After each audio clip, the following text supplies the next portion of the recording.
ऊंट, घोड़े, डीजे की धुन व डफ की थाप के साथ अधिकारियों व कर्मचारियों ने नाचते हुए वोट बारात के माध्यम से पारंपरिक अंदाज में लोकसभा आम चुनाव 2024 के लिए मतदाताओं को रिझाते हुए 19 अप्रैल को मतदान करने की अपील की। जिला निर्वाचन अधिकारी पुष्पा सत्यानी ने जिला कलेक्ट्रेट परिसर से ऊंट, घोड़ी, डीजे, डफ मंडली व लोक कलाकारों सहित वोट बारात को रवाना किया। वोट बारात में अधिकारी कर्मचारी साफा बांधे व लोक गीतों के साथ पारंपरिक अंदाज में मतदाताओं से मतदान की अपील करते हुए नजर आए। वोट बारात जिला कलेक्ट्रेट से शुरू होकर bus stand, railway station, Lohia महाविद्यालय सहित मुख्य मार्ग से होते हुए इंद्रमणि पार्क पहुंची। जिला निर्वाचन अधिकारी पुष्पा सत्यानी ने कहा कि लोक गीतों व लोक नृत्यों के साथ परंपरागत अंदाज में स्वीप गतिविधियों के माध्यम से मतदाताओं को जागरूक करने के प्रयास किए जा रहे हैं। स्वीप नोडल अधिकारी सीईओ मोहनलाल खटनावलिया ने कहा कि स्वीप गतिविधियों के माध्यम से अनूठे अंदाज में मतदाताओं को प्रेरित कर उनसे मतदान की अपील की जा रही है। वोट बारात के साथ चूरू एसडीएम विजेंद्र सिंह, एडीपीआर कुमार अजय, एसीईओ दुर्गा ढाका आदि ने लोकतंत्र की धमाल के साथ लोक नृत्य कर कदम थिरकाए।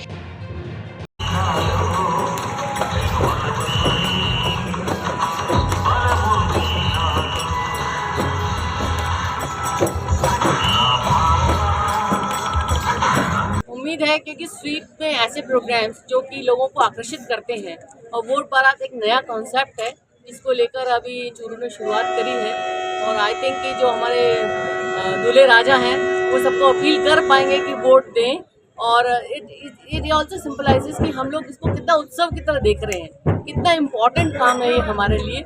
ये एम्फेसाइज करने के लिए हमने इस कार्यक्रम को तय किया। हाँ, इस पर बिल्कुल जैसे बारात निकाली जाती है जिस तरह से हम लोगों ने हिंदुओं में सोच रखा है कि इस तरह से बारात जाएगी, घोड़े पे जाएगी, उस तरह का इम्पोर्टेंस इस काम को दिया गया है एंड आई थिंक कि जिससे जनमानस जुड़ सके इस कार्यक्रम को, वो सारे इसमें हमने ऐड किए।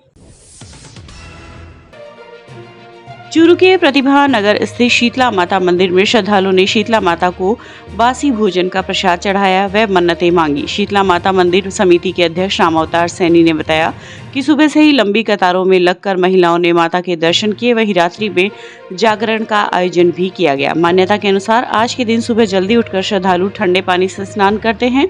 पूजा की थाली में दही, पुआ, रोटी, बाजरा, नमक पारे, मच्छी और सप्तमी को बने मीठे चावल आदि से माता जी की धूप लगाई जाती है। महिलाएं आटे का दीपक, रोली, होली वाले बड़कुल्ले की माला, वस्त्र, अक्षत, मूली, सिक्के और मेहंदी आदि से पूजा अर्चना करती है। बताएं। शीतला माता का कल ठंडा पकवान बना और रात को जागरण भी लगा। सुबह 2:30-3 बजे से लोगों ने आना शुरू कर दिया, महिलाओं ने आना शुरू कर दिया शीतला माता का पूजन करने के लिए, शीतला माता का आशीर्वाद लेने के लिए। ठंडा ठंडा जोड़ा दइए माँ, अंदलिया ना दई माँ, सभी लोग गीत गाते हुए महिलाएं और सब लोग आए और शीतला माता का आज ठंडा पकवान बनाकर भोग देकर सभी अपने अपने प्रसाद घर में खाएंगे। जी बताएं।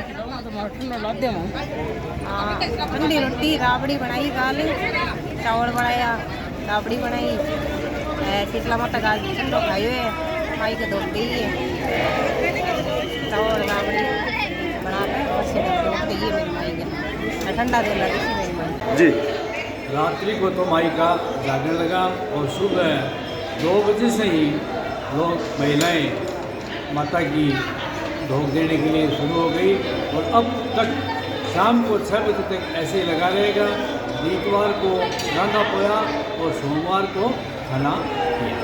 रात में जागरण को 1 बजे रात को जागरण माई को पूरी 1 बजे दर्शनार्थी आना चालू हो गया और बहुत बढ़िया से बढ़िया मेड़ो भरे जा रहे माई को शांतिपूर्वक।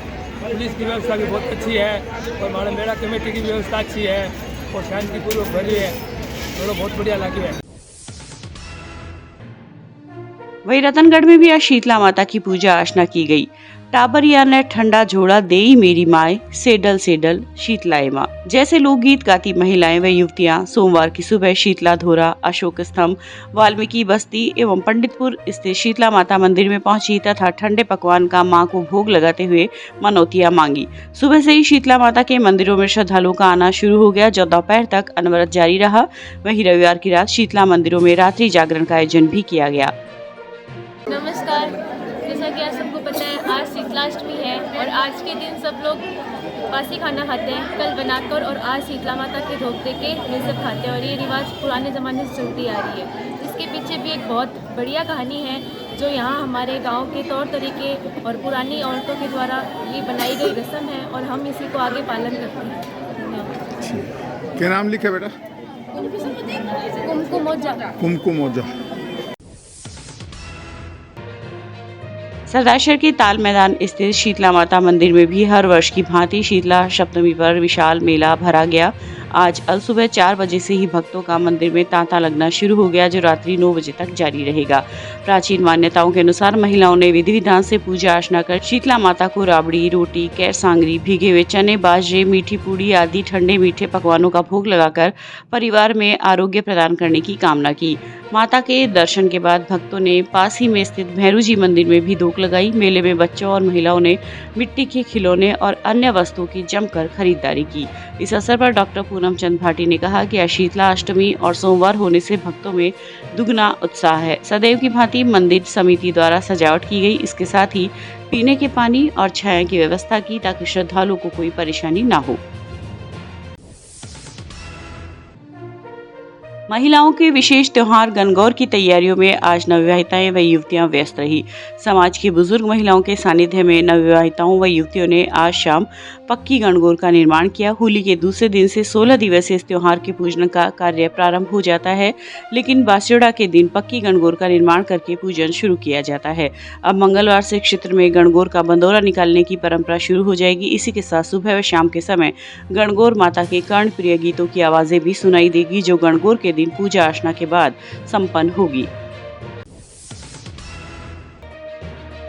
भाजपा नेताओं ने आज भाजपा के चूरू लोकसभा प्रत्याशी देवेंद्र झाझड़िया के समर्थन में रतनगढ़ विधानसभा क्षेत्र के गांव पायली, भरपालसर, छाजूसर, आबड़सर, परसनेऊ आदि में जनसंपर्क कर मतदान करने की अपील की। सभा को संबोधित करते हुए पूर्व नेता प्रतिपक्ष राजेंद्र राठौड़ ने कहा कि केंद्र की मोदी सरकार ने किसान सम्मान निधि देकर किसानों का संबल बढ़ाया है। भाजपा नेता व पूर्व विधायक अविनेश महर्षि ने कहा कि देवेंद्र झाझड़िया ने 2 बार स्वर्ण तथा 1 बार रजत पदक जीतकर भारत का मान बढ़ाया है। इस अवसर पर भाजपा नेता अर्जुन सिंह फ्रांसा, बजरंग गुर्जर, भागीरथ सिंह आदि उपस्थित रहे।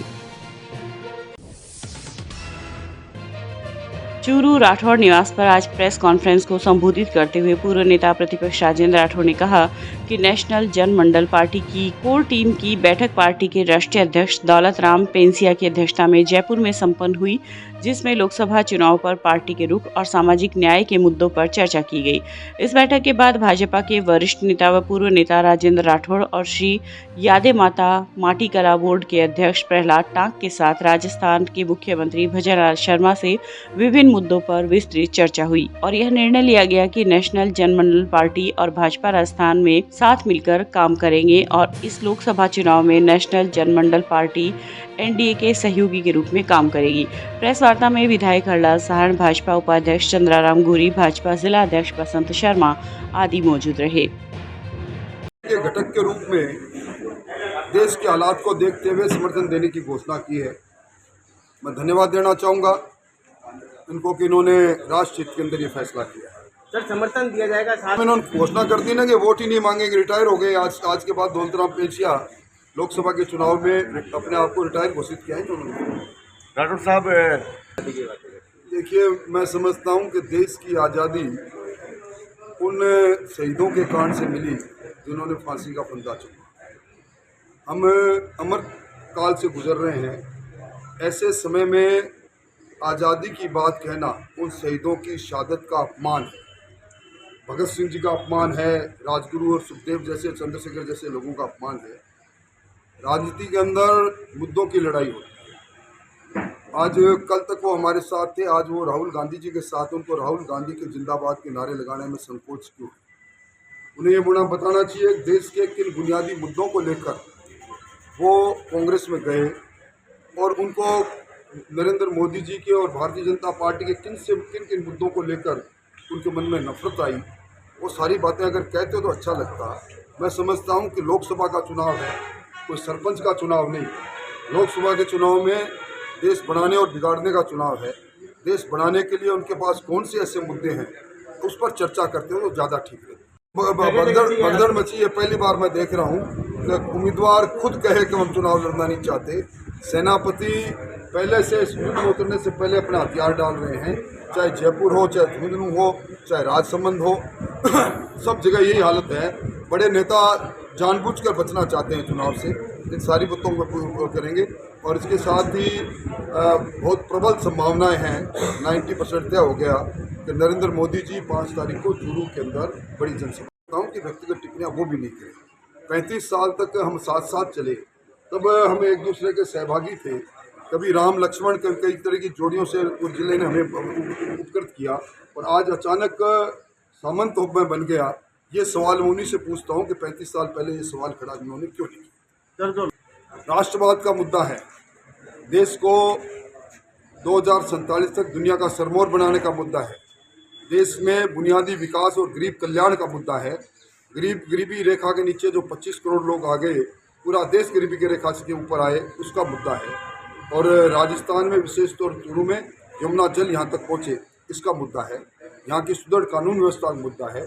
और बच्चों के साथ जिस प्रकार के अरमान उनके लूटे गए, नौकरियाँ लुटा के वो पेपर लीक में, उन नौजवानों को न्याय दिलाने का मुद्दा है।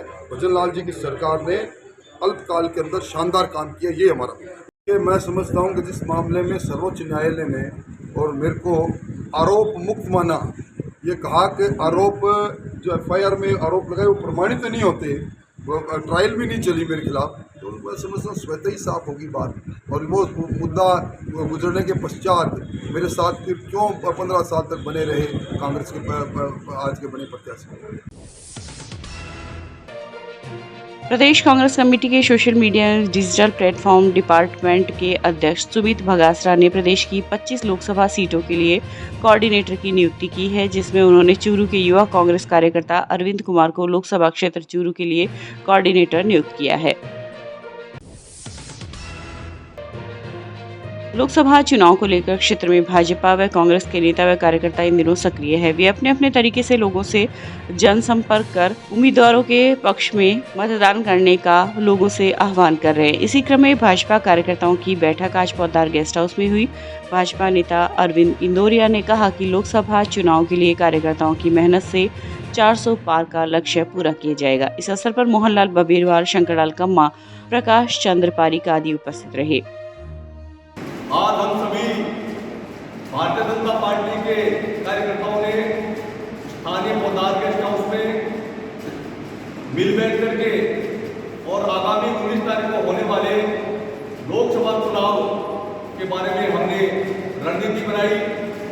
आने वाले 19 तारीख को लोकसभा में चुनाव है और हमारे भारतीय जनता पार्टी के प्रत्याशी बहुत ही शानदार खिलाड़ी, जिन्होंने पूरे देश में और अपना नाम रोशन किया, देश का नाम रोशन किया, ऐसे देवेंद्र जी झाझड़िया के लिए हम सब ने यहाँ रचना तय की। और हम सभी कार्यकर्ता आज से ही प्रत्येक वार्ड और बूथों में जाकर के घर घर जाकर के देवेंद्र जी झाझड़िया के पक्ष में प्रचार करेंगे और आने वाली 19 तारीख को अधिक से अधिक संख्या में मतदान करने की अपील करेंगे। और सबसे यही कहेंगे कि आने वाली 19 तारीख को लोकसभा चुनाव में भारतीय जनता पार्टी के कमल के निशान पर बटन दबाकर भारतीय जनता पार्टी को भारी मतों से विजय बनाना है। और जैसा आदेश जिला और हमारे विधानसभा स्तर पर हम लोगों को किया जाएगा, उसी के अनुरूप हम सभी कार्यकर्ता काम को अंजाम देंगे। आप सभी इतनी संख्या में पधारे, आप सबका बहुत बहुत धन्यवाद। जय हिंद, जय भारत। जिला मुख्यालय स्थित राजकीय लोहिया महाविद्यालय में आज युवाओं में उद्यमिता, कौशल विकास और स्वरोजगार के अवसर बढ़ाने के उद्देश्य से चूरू में झींगा पालन, जल कृषि का भविष्य और संभावनाएं विषय पर 1 दिवसीय राष्ट्रीय वर्कशॉप का आयोजन किया गया। महाविद्यालय के नवाचार और कौशल विकास कमेटी और इस कार्यशाला के संयोजक प्रोफेसर शांतनु डाबी ने बताया कि कार्यशाला में युवा और भावी उद्यमियों को सफल झींगा पालन से जुड़ी अद्यतन वैज्ञानिक और तकनीकी जानकारी, जलीय कृषि के आर्थिक और पर्यावरणीय लाभों का अन्वेषण, स्थलीय भूमिगत खारे पानी से झींगा पालन में महारत हासिल करने वाले विशेषज्ञों से जुड़ने का अवसर मिला। आंध्र प्रदेश के विजाग से पधारे मुख्य वक्ता के फणींद्र कुमार ने झींगा पालन में चूरू जिले की परिस्थितियों में मिलने वाली चुनौतियों के समाधान के बारे में बताया। उन्होंने तकनीक के उपयोग से अधिक पैदावार के तरीके बताए। साथ ही झींगा की गुणवत्ता को बनाए रखने हेतु आवश्यक मिनरल्स और सप्लीमेंट्स के बारे में अवगत कराया। इसके बाद ख्यातनाम झींगा पालन विशेषज्ञ डॉक्टर नितिन पिपरालिया ने झींगा पालन के लिए पॉन्ड बनाने, पानी का पीएच, आयन की सांद्रता नियंत्रण, झींगा सीड्स के चयन, उनके उचित पोषण एवं उनको रोग मुक्त रखने पर जोर देते हुए किसान को अधिक से अधिक लाभ दिलवाने हेतु विस्तार पूर्वक चर्चा की। रतनगढ़ भारत विकास परिषद के सत्र 2024-25 के चुनाव आज प्रांतीय नेत्र चिकित्सा प्रकल्प प्रभारी निरंजन चोटिया व जिला समन्वयक उमेश चंद्र चौहान के सानिध्य में हुए। मां सरस्वती के चित्र के समक्ष दीप प्रज्वलन से शुरू हुए कार्यक्रम में जिला सह समन्वयक वासुदेव चाकलान, संरक्षक वैद्य लक्ष्मीनारायण शर्मा, अध्यक्ष सत्यनारायण टेलर आदि उपस्थित रहे। इस दौरान सत्र 2023-24 में संपन्न हुए कार्यक्रमों का प्रतिवेदन प्रस्तुत किया गया। सत्र 2024-25 के लिए चुनाव में उपस्थित समस्त सदस्यों ने सर्वसम्मति से अध्यक्ष पद सत्यनारायण टेलर, सचिव पद पर परमेश्वर लाल आत्रे व वित्त सचिव पद पर शैलेश शर्मा को निर्वाचित घोषित किया। चूरू के स्थानीय लोक संस्कृति शोध संस्थान नगरश्री में रविवार को साहित्य गोष्ठी का आयोजन हुआ। सचिव श्याम सुंदर शर्मा ने बताया कि हर माह के अंतिम रविवार को होने वाली पंडित कुंज बिहारी शर्मा साहित्य गोष्ठी का आयोजन जाने माने साहित्यकार बनवारीलाल शर्मा खामोश की अध्यक्षता व युवा साहित्यकार मनमीत सोनी के विशिष्ट सानिध्य में हुआ। मंगल व्यास भारती की कविता फागुन में होली आई रे, संदीप जांगीर ने जब मौत होती है तो किसी की मौत का बुलावा क्यों, भगवती पालित की हे मां शारदे मुझ पर तुम कृपा करो आदि प्रस्तुतियों ने श्रोताओं का बांधे रखा। इस अवसर पर डॉक्टर श्याम सुंदर शर्मा ने शास्त्रीय रागों पर आधारित गीत गजल प्रस्तुत किए। रतनगढ़ के शास्त्री नगर नवयुवक मंडल के तत्वावधान में आयोजित 2 दिवसीय श्री श्याम संकीर्तन महोत्सव के अंतर्गत रविवार की रात भजन संध्या का आयोजन हुआ। भजन संध्या से पूर्व अखंड ज्योत, इत्र व पुष्प वर्षा तथा सामूहिक आरती का आयोजन किया गया। उसके पश्चात आयोजित भजन संध्या में गायक कलाकार चैतन्य दाधी जयपुर व सुभाष पारिक ने बाबा श्याम के भजनों की प्रस्तुति दी। देर रात तक चली भजन संध्या में पूर्व मंत्री राजकुमार रेणुआ, आदेश पोद्दार, अभिषेक जांगीर सहित सैकड़ों की संख्या में लोगों ने अपनी उपस्थिति दर्ज करवाई।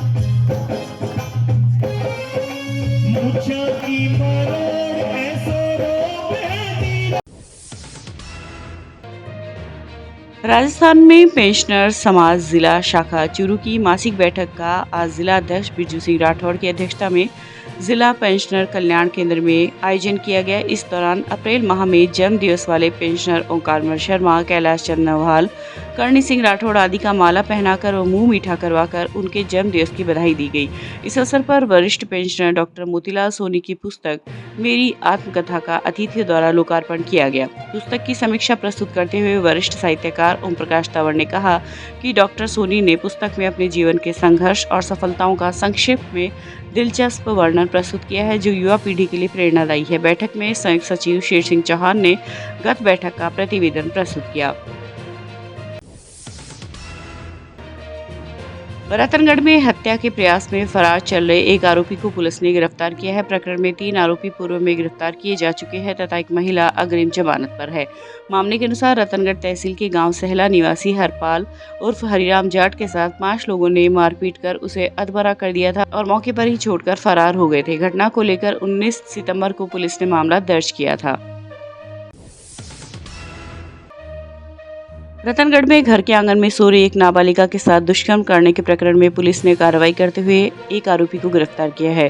गिरफ्तार आरोपी को अब पुलिस न्यायालय में पेश करेगी। मामले के अनुसार 29 मार्च को रतनगढ़ के एक गांव की करीब 17 वर्षीय किशोरी ने अपनी बहन के साथ थाने में उपस्थित होकर रिपोर्ट दी कि वह अपनी मां व भाई के साथ घर के आंगन में सो रही थी। इस दौरान एक युवक उसके घर में घुस गया तथा उसके साथ दुष्कर्म की वारदात को अंजाम दिया। इस दौरान आरोपी ने अपने हाथों से नाबालिगा का मुंह दबा लिया था। जब शोर मचाया तो परिजन आ गए तथा युवक को पकड़ लिया। सूचना पर पुलिस मौके पर पहुंची तथा आरोपी को अपने साथ थाने ले आई।